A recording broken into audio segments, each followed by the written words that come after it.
And at the beginning of it all, a homeless orphan boy named P.O., aged 14, is happy for having managed to collect some food since it was market day, so he starts thinking I should look for a place to sleep. As he thinks about the bridge he saw earlier, he runs into a strange man wearing a hat looking like Guelao, and he wonders who that man was, but when he regains consciousness, he is already in a completely dark place, and even he is making sure that his eyes are open and that he is not blindfolded. He is in darkness total, and that's not all. He's in a brew without any trace of light, and he's wondering from where he is, and as a result he feels a very strong headache and thinks he can't move, let alone gather strength, so he wonders why this is happening, starting to cry because of his situation, and in this he remembers what happened, and he was on the road earlier when he hit that man head on, and he said that the boy seems to be useful, and he connects the facts, noting that this guy, it must have something to do with him being in that situation, but he says he doesn't know who he is and not even his name, so he wonders why he would have trapped him there, and he doesn't remember receiving any ill will from that guy, so he must have some. By the way, after all, he didn't kill him, and he must have another fate reserved for the boy, and he begins to think fixedly about his name and his age, as well as his father's name, which is Piu Inhak, and his mother's name, Li Sung Hong, as he remains motionless. In that dark, he begins to think he has lost consciousness, but he can't even confirm that, wondering if he was really awake all that time, and he says he doesn't know how much time has passed, and with a natural human action he starts to get scared, and he says he has no choice but to remember who he is to stay sane, so he keeps saying his name, but he wonders how long this will continue. Then he starts to feel hungry, and says that at this rate he will end up dying, but he doesn't know if will starve or go crazy first, so he wonders if that guy wanted him to die of hunger, and he wonders what he did to deserve this. After all, he didn't even beg for anything to that man, and then he starts to cry, biting his own mouth, and says that even if he is just an indigo with no name and nothing, there is no reason for him to play in that hell. Then after standing in that same position for so long, he starts to move his hand, and he also begins to find it easier to breathe and realizes that his senses, body are coming back, and then he starts to smell and notices a damp smell nearby, and bending his slipper a little he manages to touch the floor and notices that it is cold, and he realizes that he is underground, and by concentrating his entire being on hearing he can hear splashing sounds, and then he starts to force himself to move as he has to drink that water, and even crawling he starts to get closer to where the sound is coming from, keeping the only thought in his mind is to survive, and then he thinks he has to survive with his path and that he will survive, so he manages to crawl to a stone wall, noticing that it is very solid, and he reaches the point of hurting his nails against it and thinks it's no use, falling back to the ground in defeat until another person starts approaching him, and then another version of him asks why he's trying so hard to survive, and then he's shocked hearing that, and the shadow says that is laughable, asking what is so good about his useless life that he tries so hard. So the shadow tells him to give up, and says that if he gives up he will be at peace, and he asks if he will be at peace if he drops everything, so the shadow questions what he is talking about, and he asks again if he will really be at peace if he leaves all this alone, but he ends up saying who thinks not, because he will survive, so the shadow tells him that he is wasting his strength, and he says he won't be at peace if he dies like that without even stabbing anyone he cornered there, he won't be able to close his eyes even in death. Then he proclaims again that he will survive and will take revenge on everyone who made him this way, so the shadow asks if he's really going to get revenge. He keeps saying he will, and she asks if he is going to give up, and he confirms to her that he won't give up, and the shadow starts to smile, and so disappearing, and after a while he wakes up again, noticing once again that he does not can see nothing, and wonders if it was a dream or if he is going crazy, so he gets up again thinking that he has to survive, so he says that those things are growing where the water is sprouting, and when he touches it he realizes that they are muscules, and he says he doesn't know which of those is edible or not, but he will have to eat everything for the sake of his survival, and when he puts it in his mouth he almost throws up, wondering how something can taste so bad, small like that, but he says that his body is fine, and that's why it's edible, so he starts to pick up that thing to keep eating, because only by doing that will it be able to survive, and a while later he gets up and starts groping around the place, and according to his calculations he says that it is a square measuring approximately 9 by 9 meters, and just as he already thought, he is trapped there and someone has purposely undertaken it. While he is giving his rides around in the Zilindro, he hears the noise of an iron door, then a small door opens, and from it comes a light that almost blinds our boy, so he says that he still has to get there, and asks if anyone is there. As he approaches he sees a hand with a bowl, and that person drops that bowl and closes the door again. Then the boy starts crying again, is sad to be abandoned once again, but then he starts to smell it, and realizes that it is the smell of food, and then he gets close to that bowl, noticing that there is food there, but he notices that the smell is of rotting fish, tea leaves, and pork, and it's probably meat left over from the bone, and he notes that there are at least 5 different types of food waste, and he thinks that a person eating those 5 different types of food is probably unlikely, so it's not just one person who is out there, and he says that in this case there must be 5 or more other people people outside that door, and these are the 5 people he has imprisoned there for a specific purpose, and he thinks that in this case he's not the only one stuck there, and he says it's highly inefficient to make a space like the one to arrest only him, and he says that's why there are at least 5 jailers, and it is very likely that there are more people in the same situation he is in, and realizing all. With this plan, Proto wonders again what their objective is, but smelling the food, he realizes he must eat soon, so he says he has plenty of time and will think about it after he eats. He says that it's better than eating moss, and after throwing that mess inside, he is very motivated, and a while later the kid is already doing push-ups, planting banana tree, and he says that it has been at least 4 months since he was imprisoned there, and he says that once a day those people open the small window to give him food, and on those occasions he knocked and called a lot. Then he says that besides that they don't say a single word and continue being trapped in that narrow, dark space, and after taking a quick look at the floor he says he thought it would be crazy to be put in a situation like that, but he wasn't spending his time in idleness. Then he says that he is now able to see some of his surroundings, and he is seeing somehow in that pitch black environment, and he says he can see things if moving around in that underground place, and he realizes that many insects live in a place like that without being exposed to a single ray of sunlight, and while he wonders if these are belt, a snake appears grabbing the boy's arm and staring at his face. She bites his arm, and he starts screaming desperately in pain, wondering what's happening, because he feels as if his body is on fire, and he wonders if it could be snake venom, and then he falls writhing on the floor having a nightmare about the snake. Then he goes back to sleep, and the next day when they put the food there he runs away.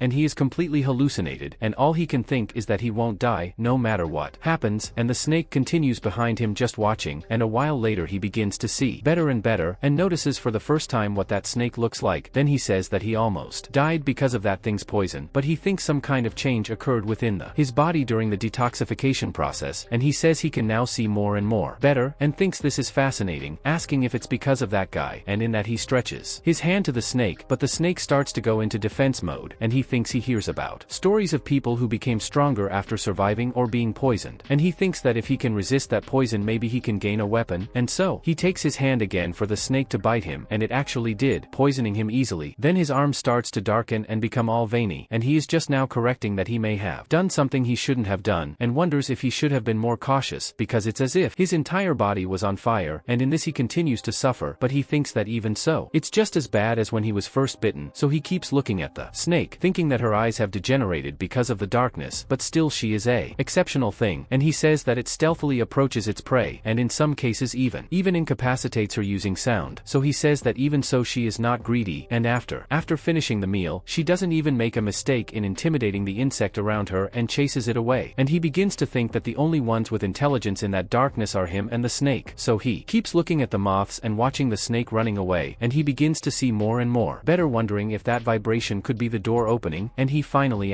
for so long he realizes that the door has been opened, and then he leaves the room and starts walking with the hallways, noting that the next room is 20 steps away, and says that's why he can't feel anyone else's presence, so he opens the door and notices the smell of dead bodies, and realizes that the boy who was inside ended up dead, and he says that he can't tell in many details, but considering his height he was around your age, and he wonders if the same thing happened in the other rooms, so you start going from room to room until you find a big door halfway, and he realizes that that door is locked, but when he opens it he sees those boys look at him too, and seeing them both he starts walking towards him, being cautious, and they both also get scared, and so he keeps walking looking at the rooms, and thinks it's the same thing there, and then the girl asks who he is and where he came from, and she says that they are the only ones who survived there, so he thinks she is looking in that direction, but can't see into the darkness, and he realizes that what it seems like he was the only one capable of adapt completely to her, and in this he says that his name is P. Wu, and he was stuck in place, that one, and she is surprised by him saying that there are more places like that, and he says that's what it seems, asking what their names are, and she says it would be Wu, and introduces the boy as Xiong Wu, and the boy doesn't express much of a reaction, and simply calls them both, and she asks where he's going, and he says that there seem to be more places like that, and on that they hit, facing another door, and he tells them both to follow, and the girl, seeing him leaving, asks for Xiong Wu to hold his hand, then they continue walking, and the boy opens the door, meeting 5 more people, as they all start talking. P. Wu thinks that different from where he was, there are few people who starved to death there, and he says that instead, they ended up signing with Vasco, and he realizes that there are more bowls and food there than where he was. And he wonders why they are discriminating, and what they could possibly be doing. Planning to have to discriminate management between places, while he thinks the girl calls him again, and says that they were also arrested more or less the same time ago as them. And she starts to introduce everyone who was there, but the boy simply follows the path, and arrives at another door, and when he opens it, they see a very bright light that almost blinds them. They were in the darkness this whole time, and he wonders if it's outside, but notices that they are not, as they are still underground, and he realizes that they are underground for so long, and even the light of a torch can blind them, so he leaves somewhere else, while everyone is still blind, and in this he notices that it appears to be a village, and looking inside the houses, he says that there is no one there, and she starts to wonder what is happening, and he says it's inconsistent, and he says it was done in a hurry, and he realizes it was done just for appearance. The interior was poorly done, and he wonders why, but in that someone calls him, and when he looks, it's a girl with white hair and blue eyes, and she introduces herself to him like Limim, saying that he will be under his care from now on, so the boy doesn't understand very well, and she asks if they were like that from the beginning, getting very close to the boy, but he wonders what she's talking about, and she asks if his pupils were always red, and says that they are beautiful, and he is incredulous at this, and asks if they really are red, and he starts to wonder if this is related to the bite of that snake, and he says that it's not good to be different from others in a place like this, but Limim says no, saying that it's a red part when there is a torch nearby, but it is not very visible normally, and it also realizes that what it looks like, he didn't know about it, and says that it must have happened while he was there, and hearing this, he thinks this is very good, and she wonders what he thinks so much about, and he just gives my mouth an answer so she can stop talking about it, and Limim says he's different from the other children, but he asks in what sense, and she says that he just is, and she says that while everyone is confused, he is the only one who is thinking, and in this boy is surprised, and that girl whose name I'm not going to bother recording asks what they two are talking, and Limim says that they were just talking, and the girl gets a little suspicious, but says that the other children have decided to go together from now on, and she questions what they want to do, and Pew asks what she's talking about, and she asks if he's going to go with them, but he says he will see, and she is surprised, wondering if he will join them, and he says he's just saying he's going to wait and see how things go, and she's kind of disappointed, but tells him to feel free to come to her if he changes his mind, so he asks what Limim is going to do, and he says he will join them because staying together is much more advantageous than being alone, and she says that she made a good choice, and Pew thinks that they were isolated in the dark for a long time, so there is no way they are sane of mind, and he says that even he can't believe it, and he thinks he will just watch from afar for now, and he says that it's only been a while since the children saw each other's faces, and several groups had already been formed, and he talks about the group with Yu and Shu as key members, and he also talks about the group that Kongli leads, and also talks about two other groups outside that. There's him, a kid who isn't part of any group, and then everyone starts gossiping about him, and one of them asks if the other knew that the session he was at had no survivors, and they wonder how he survived when everyone else died, and they ask too whether he could have killed them all, and talk about the fact that he didn't join any group is something worrying, and Pew thinks that the world is the same wherever he goes, but he says that there's no room to pay attention to any of those guys right now, so he keeps walking, noticing the entire surroundings, and says that he is sure that construction was built recently, but in that place there are tons of moss, which means that underground space, it was built a long time ago, and someone recently reused it, and he says that whoever wants whatever, they have a huge fortune, as it is not something an average person can do, and in that he begins to see a light in the ceiling, and then that light begins to open, and they all look at a basket coming down from the ceiling, and in it there is a lot of food, and everyone goes up, but someone asks them to wait, and seeing that girl told her to put her hand on top of the food, everyone gets mad. She asks why not distribute them fairly among all of them, and in this the four leaders get together to talk, and she says that as representatives they will distribute, but Pew, he tells them to wait because he's going to get his share too, and then he walks to the basket and puts his hand in it inside it to get the food, but that punk tells him to let go of the food, saying that no one must take food from that basket without your permission, and says that everything in the basket is on your control, and at that Pew looks calmly at him, removing his hand from his arm, so the boy, he simply grabs his face and throws him on the floor, asking what he said, telling him to say it again, then he starts pressing his face like he's going to crush it, telling him to say what he said again, and he starts to agonize and scream, while the others, they tell him to get off his leader, calling the boy crazy, and Pew looks at them, while smashing their leader's face in, and they all start thinking the kid is crazy, but the kid is totally dominated by Orochimaru and is very pissed, and just by looking, he puts a lot of pressure on him, and that girl is ready again, asking Pew